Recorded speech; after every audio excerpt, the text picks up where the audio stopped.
प्यारे बच्चों नमस्कार। मैं अंकित दुबे आपका स्वागत करता हूं आज एक नए टॉपिक के साथ हिंदी में, जो कि है हमारा वचन। इससे पहले हमने लिंग का पूरा चैप्टर कराया है। जो भी साथी आज नए आए हैं पहली बार, वो चैनल को शेयर करेंगे, लाइक करेंगे और सब्सक्राइब करेंगे और भी लोगों को जोड़ेंगे। वचन क्या है? पहली चीज तो हम समझते हैं वचन के बारे में। देखो वचन क्या होगा, या तो वस्तुओं का एक या एक से अधिक होना, या व्यक्तियों का एक से या एक से अधिक होना। यह क्या है? वचन। तो हम लिखेंगे व्यक्तियों व्यक्तियों या तथा वस्तुओं का एक या एक से अधिक होना वचन कहलाता है। एक या एक से अधिक होना वचन कहलाता है। क्या कहलाता है? वचन कहलाता है।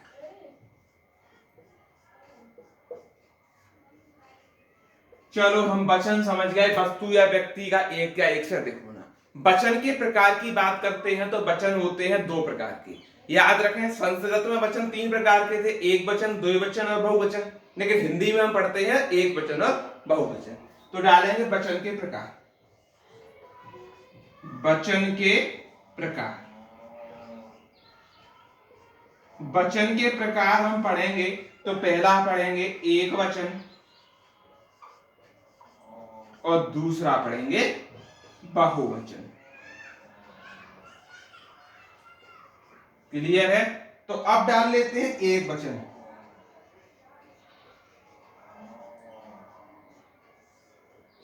व्यक्ति या वस्तु के एक होने का बोध हो।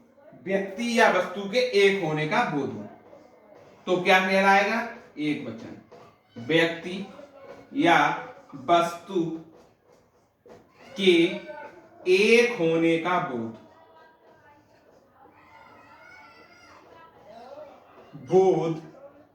क्या कहलाता है? तो एक वचन कहलाता है। उदाहरण के रूप में हम लिखें, व्यक्तियों में हम लिख लें जैसे कि रमेश या लड़का लिख लें, एक है। मेज लिख लें वस्तुओं में तो एक है। तो ये क्या है? हमारा एक वचन है। अब चलते हैं बहुवचन की तरफ।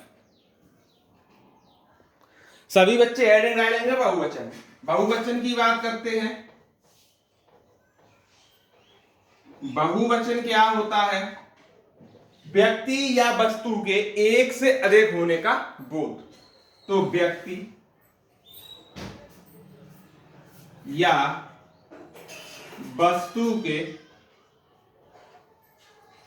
एक से अधिक होने का बोध क्या कहलाता है? आप बोलेंगे बहुवचन कहलाता है। एक से अधिक होने का बोध, इतना ही रहने देते हैं। होने का बोध क्या है? तो बहुवचन है। जैसे व्यक्तियों की हम बात कर लेते हैं तो हम बोलेंगे लड़के। व्यक्तियों वस्तुओं की बात कर लें तो हो जाएंगी मेजें। मेज की मेजें, कई मेजें इकट्ठी हो जाती हैं। अब हम चलते हैं वचन के कुछ नियम। वचन के कुछ नियम।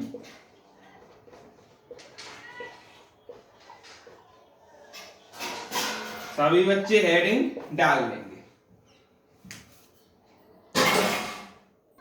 पहला नियम कह रहा है, कुछ शब्दों का बहुवचन हम, जन, गण, लोग, वृंद आदि लगाकर बनाते हैं। जैसे शिक्षक है तो आप क्या बोलेंगे? इसका हो जाएगा शिक्षक गण। शिक्षक गण हो जाएगा, शिक्षक वृंद भी हो जाएगा। क्या हो जाएगा? शिक्षक वृंद भी आ सकता है, दोनों हो जाएंगे। यानी कि ये जरूरी नहीं कि ये नहीं दिया ये दिया है तो ये होगा नहीं, ये भी हो जाएगा। भक्त, आप बोलेंगे भक्तजन, भक्तजन, भक्तगण बोलते हैं नहीं बोलते हैं? भक्तजन भी हो जाएगा और भक्तगण भी हो जाएगा। सब चीज को मिलाकर बना सकते हैं। बालक का बालकजन और बालकगण। क्या हो जाएगा? बालकगण। अगला है व्यापारी का, व्यापारीजन और व्यापारीगण। व्यापारीजन और व्यापारीगण। तो इस तरीके से पहला रूल आपको समझ में आ गया होगा। अगली पे बढ़ते हैं। हाँ, आगे देखिए, कुछ शब्द हमेशा बहुवचन में होते हैं, जैसे कि हस्ताक्षर, प्राण, दर्शन, आंसू, बाल, होश, होठ, समाचार। ठीक को अब वाक्य में प्रयोग कर सकते हैं। उसने हस्ताक्षर किया, वाक्य सही लग रहा है कि उसने हस्ताक्षर किए, तो आप बोलेंगे हस्ताक्षर किए। कहते के प्राण निकल गए, कोई कहेगा प्राण निकल गया? कोई नहीं कहता। तो ये होते हैं बहुवचन। कुछ शब्द हमेशा एक वचन में होते हैं, जैसे जनता, पुलिस, प्रजा, सभा, सेना, संसद, पानी, वर्षा, सोना। ये याद रखने हैं। यहीं से क्वेश्चन पूछा जाता है कि सेना का बहुवचन बनाइए, और वाक्य में आपको दे देगा और कह देगा कि इनमें से कोई नहीं, लास्ट ऑप्शन भी होगा। तो आप क्या करते हैं? सेना का सेनाओं कर देते हैं, लेकिन नहीं होता है, सेना का सेना ही रहता है। आगे बढ़ते हैं। देखिए, हर एक, प्रत्येक, हर कोई के बाद संज्ञा का केवल एक वचन में प्रयोग होता है। किसमें प्रयोग होता है? एक वचन में। जैसे हर एक लड़का अच्छा होता है। हर एक लड़का अच्छा होता है। आप बोलेंगे कि हर एक लड़के अच्छे होते हैं, नहीं बनेगा। दूसरा एग्जाम्पल, प्रत्येक इंसान बुरा नहीं होता।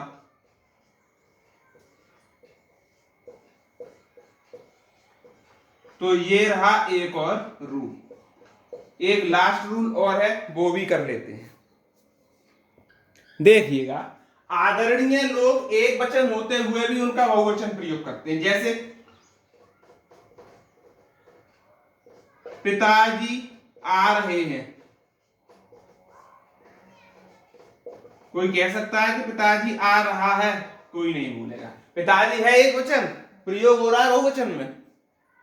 गांधी जी चरखा चला रहे हैं। दूसरा एग्जाम्पल, गांधी जी चरखा चला रहे हैं। ठीक, गांधी जी अकेले हैं, लेकिन हो रहा है किसमें प्रयोग? बहुवचन में। तो ये नियम भी आप याद रखेंगे। इसी के साथ वचन की क्लास, एक ही क्लास में खल्लास। जो भी साथी जुड़े थे, टॉपिक होता है खत्म। धन्यवाद।